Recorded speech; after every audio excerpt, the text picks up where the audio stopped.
Doctor साहब बहुत बहुत बढ़िया आपने जानकारी दी, इस पे बहुत अच्छा डिस्क्राइब किया। तो अब हमारा एक मेन जो हमारा क्वेश्चन आता है कि होम्योपैथी होम्योपैथी इसको एक तो किस हिसाब से देखती है अनिद्रा को, और इस अगर कोई निद्रा की अवस्था में है तो उसकी सहायता कैसे करती है, इसमें हम क्या क्या हमारे पास डिफरेंट काइंड ऑफ ट्रीटमेंट है होम्योपैथी में, डॉक्टर सर। अ, गौरव जी, इसमें बात शुरू करने से पहले एक विनती आपसे करना चाहता हूँ जी कि जब बात निकलेगी तो दूर तक चली जाएगी, तो इसमें आप जी ये करिएगा कि जब मैं अपनी समय सीमा के आसपास चला जाऊं तो मुझे थोड़ा सा ध्यान दिलाइएगा, क्योंकि हम बात करेंगे तो वो लंबी ना हो। मैं कोशिश करूंगा कि उसे बहुत संक्षेप में निपटाऊं, लेकिन अगर समय से परे जाने लगूं तो मुझे आप रोक दीजिएगा। मैं कई जी दवाइयों के बारे में जिक्र करूंगा। जी जी जी पहले तो होम्योपैथी अनिद्रा को कैसे देखती है, आपने सवाल जी पूछा। जी होम्योपैथी आपकी किसी भी समस्या को नहीं देखती, वो आपकी टोटालिटी को देखती है। जब वो आपसे बात करती है, जब वो आपसे सवाल करती है होम्योपैथी, तो वो देखती है कि आपका जो natural physical state of being था वो कहां परिवर्तित हुआ है, या वो कहां पर स्थित है। वो आपसे पूछेगी आपको शरीर में कैसा लगता है, गर्मी लगती है कि ठंड लगती है। वो आपसे पूछेगी कि आपको ठंडी हवा में डिस्कम्फर्ट होता है कि गर्म हवा में डिस्कम्फर्ट होता है। वो आपको पूछेगी नहाने में आपको कैसे पानी से नहाना अच्छा लगता है, गर्म पानी से कि ठंडे पानी से नहाना अच्छा लगता है। वो आपको पूछेगी इसी प्रकार के आपके शारीरिक लक्षण दूसरे पूछेगी। वो आपको मानसिक लक्षण भी पूछेगी। वो मानसिक लक्षण आपसे पूछेगी कि आपको कब कोई दुख हुआ है, कब किस चीज से आपको भय लगता है, अंधेरे से लगता है कि भूत से लगता है कि किस चीज से लगता है, कैसे आपके दिमाग में विचार आते हैं, सारा दिन हम उसमें से मीन मेख निकालते रहते हैं या चीजों पे हम बिल्कुल ध्यान नहीं देते हैं। इन सब बातों से वो आपकी मेंटल स्टेट ऑफ बीइंग पूछेगी। फिर वो आपसे इमोशनल पूछेगी, आप किसको प्रेम करते हैं, किसको प्रेम नहीं करते हैं, किन चीजों के प्रति आप उत्सुक रहते हैं, किन चीजों के प्रति आप अवर्जन आप फील करते हैं, ऐसा पूछेगी। तो वो आपको ये देखेगी कि आप में कहाँ कोहेरेंस की कमी है। जहां आप अपने सेंटर से डिगे हुए उसको दिखाई देंगे, वो आपको वहां करेगी। तो होम्योपैथी आपको कभी भी अनिद्रा की बीमारी नहीं बताएगी, वो जी आपको आपके नेचुरल बीइंग में लाने की बात बताएगी। होम्योपैथी आपको आपकी प्राकृतिक अवस्था में लाने की बात बताएगी, वो कभी आपको अनिद्रा की बात नहीं बताएगी। अनिद्रा हो सकता है कि आपकी अप्राकृतिक अवस्था का या आपके डिसऑर्डर का एक प्रतिफल हो, दिखाई दे रही हो, प्रोजेक्शन उसका ऐसा रहा हो, तो वो अनिद्रा को लेके बहुत गंभीर नहीं है। वो आपके मूल स्वरूप में आपको स्थित करने की कोशिश करती है। तो मैं यहाँ, अच्छा, कई बार हम लोग कुछ पेशेंट होते हैं जो कोशिश करते हैं कि इतने लंबे सवालों जवाबों के फेर में हम ना पड़े, जल्दी से कर लें। तो मैं आपको दो मदर टिंचर्स बताना चाहूंगा जो होम्योपैथी आमतौर से प्रयोग करती है अनिद्रा की स्थितियों में। एक एशोल्जिया कैलिफोर्निका है मदर टिंचर। जब आपको किसी दवाई से निद्रा ना आए, जब सभी दवाइयां आपकी फेल हो जाएं, उस अवस्था में आप एशोल्जिया कैलिफोर्निका दवाई के मदर टिंचर का प्रयोग करेंगे तो वो आपको निद्रा में लाके सुला देगी।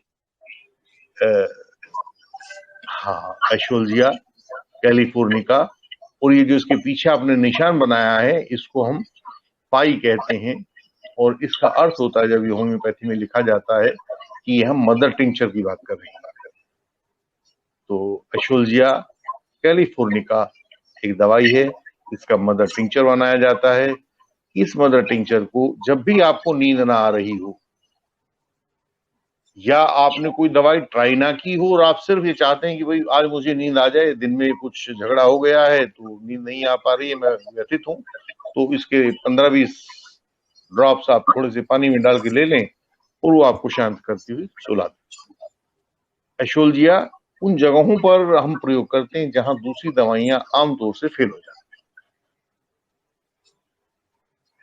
हैं। एक ऐसी ही दवाई हमारे पास पैसिफ्लोरा इनकार्नेटा है। पैसिफ्लोरा इनकार्नेटा, उसको भी हम मदर टिंचर में प्रयोग करेंगे। पैसिफ्लोरा इनकार्नेटा, तो इसको भी हम करेंगे। कई बार, जी हाँ, ये दवाई है। कई बार हम देखते हैं कि कुछ लोग हैं और वो बहुत सारी दवाइयां लेते हैं और दवाइयों ने काम करना बंद कर दिया, बीमारी बहुत बढ़ गई, या पैसिफ्लोरा इनकार्नेटा की बल्कि ख्याति तो मैं आपको यहां तक बताता हूं कि हम इसको जो मॉर्फिन हैबिट हो जाती है लोगों की, कि वो नशा वशा करने लगते हैं, नशा मुक्ति केंद्रों में जाते हैं, तो वो लोग सो नहीं पाते हैं वहां पर। जब उन पेशेंट्स को पैसिफ्लोरा इनकार्नेटा दिया जाता है तो वो गहरी नींद में आकर सो जाते हैं, शांत होकर। और जब वो सोकर उठते हैं तो वो बहुत तरोताजा महसूस करते हैं। तो पैसिफ्लोरा इनकार्नेटा, आप ये ध्यान रखें कि बहुत अच्छी दवाई है।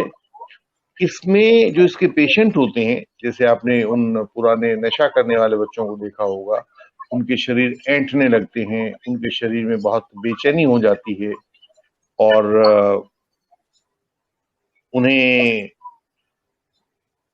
मानसिक व्याधियां और सेरेब्रल डिसफंक्शंस हो जाते हैं उनके। जो मैं सेरेब्रल डिसफंक्शन को हिंदी में दिमागी रूप से कुछ उनके केंद्र होते हैं दिमाग के जो काम करना बंद कर देते हैं, ऐसी अवस्थाएं जब आती हैं, आप देखेंगे ना, हम अपने शरीर में स्वस्थ तभी रह पाते हैं जब हमारे ब्रेन के सभी हिस्से काम करते हैं।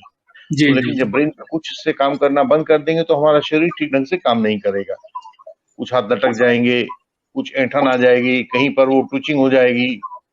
ऐसी अवस्था जो आपके शरीर पर लक्षित हो रही हो कि आपका सेरेब्रल डिसफंक्शन शुरू हो गया है, उसमें आप पैसिफ्लोरा इनकार्नेटा दें, क्योंकि उस व्यक्ति का शरीर शांत नहीं होगा सोने के लिए। तो उस समय उस व्यक्ति को पैसिफ्लोरा इनकार्नेटा देकर सुला दें और आप देखेंगे कि वो बहुत खुश होकर उठेगा और उसको बहुत अच्छा लगेगा, उसको नींद आएगी। तो ये दो मदर टिंचर्स, पैसिफ्लोरा इनकार्नेटा और एशोल्जिया अमेरिकाना, इन दोनों को हम तब इस्तेमाल करते हैं जब दूसरी सभी दवाइयां काम नहीं करती, या हमारे पास इतना समय नहीं होता, या पेशेंट इतना बिगड़ा हुआ रहता है कि हम उससे बात भी नहीं कर पाते। बहुत विकराल हो जाते हैं ना जब आप उसको लंबे समय तक ना सोने दें। जी जी। तो उन पेशेंट्स को हम ये दोनों मदर टिंचर्स देकर सुलाते हैं। सोने के उठने के बाद फिर आप उनसे बात कर सकते हैं, उनकी अवस्था को जान सकते हैं। इसके बाद हमारे पास कुछ पोटेंटाइज रेमेडीज होती हैं। पोटेंटाइज रेमेडीज का मतलब होता है जिसको हम सी पोटेंसी कहते हैं। उन पोटेंटाइज रेमेडीज की बात हम करते हैं। उन पोटेंटाइज रेमेडीज में आपके कॉफी क्रूडा एक मेडिसिन है, उस कॉफी क्रूडा का 200 आप सी पोटेंसी ले सकते हैं, या जो भी मैं पोटेंटाइज कॉफी क्रूडा, इसकी हम 200 पोटेंसी ले सकते हैं। जितने भी मैं आपको पोटेंसीज बताऊंगा वो सब आप 200 पोटेंसी में ले तो अच्छा रहेगा। ये कॉफी क्रूडा जो होती है, ये जब व्यक्ति के भीतर बेचैनी रहे, जब उसका शरीर और मन दोनों विचलित हो, वो शांत करने की कोशिश करे और शांत ना हो पाए, वरीज रहें, उसको दुख रहें, कुछ चिंताएं लगी हुई हैं, उन चिंताओं से वो मुक्त ना हो पा रहा हो, तो उसको कॉफी क्रूडा दिया जाना चाहिए। कॉफी क्रूडा का जो पेशेंट होता है, वो उसको अगर आप छोटा सा पिन भी कहीं चुभाएंगे, मतलब माने वो हाइपर सेंसिटिव टू पेन होता है। जी। एक व्यक्ति को जितना पेन होना चाहिए किसी जख्म से या किसी एक्सपोजर से, कॉफी कूड़ा पेशेंट को उससे ज्यादा होता है। एक आम आदमी को दांत के दर्द में जितना पेन होना चाहिए, कॉफी कूड़ा वाले को उससे ज्यादा होता है। और दांत के दर्द से मुझे याद आया कि कॉफी कूड़ा एक अकेली ऐसी दवाई है कि जिस पेशेंट को दांत में दर्द हो और वो ठंडा पानी पीने से उसको आराम मिलता हो, ऐसे पेशेंट होते हैं जो थोड़ा सा मुंह में ठंडा पानी लेंगे तो दांत का दर्द उनका गायब हो जाएगा। तो ये एक रामबाण और अकाट्य लक्षण है कि उस व्यक्ति को कॉफी कूड़ा दी जानी चाहिए। कॉफी कूड़ा दीजिएगा, दांत का दर्द समाप्त हो जाएगा, उसकी निद्रा समाप्त हो जाएगी। कॉफी की अधिकता से जो लक्षण पैदा हुए हैं, जो बेचैनी पैदा हुई है, जो शारीरिक मानसिक रेस्टलेसनेस पैदा हो गई है, उसके लिए कॉफी कूड़ा दीजिए और वो कॉफी कूड़ा देने के बाद उसको नींद आ जाए। हमारी अगली दवाई जो अनिद्रा के लिए होती है वो नक्स वोमिका है। नक्स वोमिका होम्योपैथी की सबसे अधिक प्रचलित दवाइयों में से एक है और नक्स वोमिका के बारे में कहा जाता है, जी नक्स वोमिका, इसके बारे में कहा जाता है कि ये हमारी आधुनिक जीवन शैली से पैदा होने वाली सभी बीमारियों की दवाई। आप खाते रहते हैं, चल नहीं पाते हैं, एक्सरसाइज नहीं होती है, शरीर अनियंत्रित हो गया है, चिंताएं बहुत हो गई हैं, बहुत सारे चाय कॉफी बेवरेजेस लेते रहते हैं, आपके हाथ में दर्द है, अशक्ति आ गई है, किसी भी किस्म की समस्या हो जो हमारे मॉडर्न लाइफ कंडीशन से पैदा होती हो, इरिटेबल हो गए हैं, सुबह 3 बजे के आसपास जाके इनकी नींद खुल जाती है और फिर दोबारा नींद नहीं आती है, ऐसी अवस्थाओं में हम नक्स वोमिका का प्रयोग करते हैं और नक्स वोमिका उन व्यक्तियों को बड़ा आराम देती है। लेकिन इसमें एक बात का आप ध्यान रखें कि नक्स वोमिका वाले पेशेंट्स वो होते हैं जिन्हें आमतौर से ठंड से प्रॉब्लम होती है। बहुत शुरू की बात है, मैंने एक पेशेंट को नक्स वोमिका दिया तो उसने कहा कि नहीं, मुझे लक्षणों से आराम नहीं आया है। तो मैंने उसका फिर दोबारा क्वेश्चनिंग की और उससे पूछा टेम्परेचर प्रेफरेंस के बारे में। उसने कहा गर्म है, तो मैंने उसको नक्स वोमिका को हटा के सल्फर दिया। तो जो इफेक्ट मुझे नक्स वोमिका से होने चाहिए थे, उस सल्फर को देते ही उस व्यक्ति को 6 घंटे की नींद आ गई। वो बहुत आराम से सोया और वो कहने लगा कि मैं पता नहीं कितने दिनों में इस तरह से सोया। तो नक्स वोमिका हमेशा उन पेशेंट्स को दी जाती है जो थोड़ा सा ठंड से प्रभावित ज्यादा होते हैं। एग्रेवेशन बाय कोल्ड जिनको होता है वो नक्स वोमिका। एक सल्फर जो दवाई मैंने अभी बोली, जो एग्रेवेशन बाय हीट जिनको होता है, गर्मी से जिनको प्रॉब्लम रहती है, वो सल्फर वाले होते हैं। कुछ दवाइयां ऐसी होती हैं जो दोनों से प्रभावित होती हैं और कुछ दवाइयां ऐसी होती हैं जो टेम्परेचर फ्री रहती हैं। तो नक्स वोमिका हमारी एक ऐसी दवाई है जो ठंड से ज्यादा प्रभावित होती है। उससे पहले हमने कॉफी कूड़ा के बारे में पढ़ा था। कॉफी कूड़ा आमतौर से टेम्परेचर फ्री दवाई है, लेकिन इसमें थोड़ा सा टेम्परेचर ठंड की तरफ रहता है, ठंडी से इसको मुश्किल रहती है। अगली हमारे पास ऐसी ही एक दवाई है। अच्छा, नक्स वोमिका के बारे में एक बात और मैं कहना चाहूंगा। आमतौर से एलोपैथिक डॉक्टर कहते हैं हरी वरी एंड करी। जब आपके जीवन में लगातार हरी, बहुत जल्दी जल्दी काम करने की बातें हो, चारों तरफ से आपको वरीज मिल रही हो, और करी, आपका जो खाना पीना है वो करी वाला हो गया हो, फ्राइड हो, ये बहुत अच्छा और पौष्टिक ना हो, तो हरी वरी एंड करी आजकल की मॉडर्न लाइफ के 3 एस्पेक्ट हैं। तो तीनों के लिए हमारे पास nux vomica is the answer. Digestive troubles उसमें जुड़ी रहती हैं, तो डाइजेस्टिव ट्रबल्स यही वाली होती हैं, हरी वरी एंड करी। आपको कुछ कुछ खाना है, एक रेगुलर इंटरवल पे नहीं खाना है। तो ऐसे समय में आपके साथ जो प्रॉब्लम्स पैदा होती हैं, रात को फ्रीक्वेंट अर्जिंग ऑफ यूरिनेशन रहती है, बार बार उठना पड़ता है, बार बार आपको डेफिकेशन के लिए टॉयलेट जाना पड़ता है, तो उन सभी के लिए आपको नक्स वोमिका दिया जाता है। अगली हमारे पास दवाई है सिलिसिया, जिसको हम सिलिका भी कहते हैं, सिलिका भी कहते हैं। हमारे पास एक बड़े होम्योपैथ हुए हैं टाइलर, जेएम टाइलर। उन्होंने कहा था कि सिलिसिया एक ऐसा लेक्चरर होता है जो क्लासरूम में जाने से पहले घबराता है कि मैं जाऊंगा तो पढ़ाऊंगा कैसे। हालांकि जाने के बाद वो बहुत अच्छी तरह से पढ़ा देता है, लेकिन क्लास में जाने से पहले डरता है। माने ये ऐसे लोग होते हैं जो इनिशिएटिव लेने से डरते हैं, जिनमें स्टेमिना की कमी होती है, जिनमें मोरल और फिजिकल ग्रिट नहीं होता, या तो वो उन्हें ये महसूस होता है कि मोरली उतने स्ट्रांग नहीं है या फिजिकली उतने स्ट्रांग नहीं है। ये ऐसे लोग होते हैं। तो इन लोगों को भी लगातार, अच्छा जब ये उठेंगे तो इनको उठते ही देखेंगे तो ऊपर से इनको चक्कर आएंगे, वर्टिगो इनकी एक खास प्रॉब्लम रहती है। इन लोगों को सोने में बड़ी समस्या आती है, सो नहीं पाते हैं, इनके दिमाग में लगातार विचार घूमते रहते हैं, इनको एंशियस ड्रीम्स आते हैं, जिसको ये खुद भी बहुत डिसाइफर नहीं कर सकते कि क्या देखा। लेकिन इनको उठने के बाद, बीच में उठे या बाद में उठे, उठने के बाद लगता रहता है कि मैं सोया ही नहीं। सोने से इनको शांति नहीं मिलती है और इनको लगातार कब्ज की बीमारी रहती है, कॉन्स्टिपेशन रहता है। ऐसे लोगों को हमें सिलिका देना चाहिए। इन लोगों के साथ एक समस्या और रहती है सिलिका वालों के साथ, कि जैसे ही ये सोना शुरू करते हैं, थोड़ी देर के बाद फिर आंख खुल जाती है और बहुत लंबे समय तक फिर नींद नहीं आती है। कुछ समय तक जागते रहेंगे, घंटों तक पड़े रहेंगे, फिर नींद आ जाएगी, फिर तो इनकी नींद जो होती है वो स्पेल्स में होती है।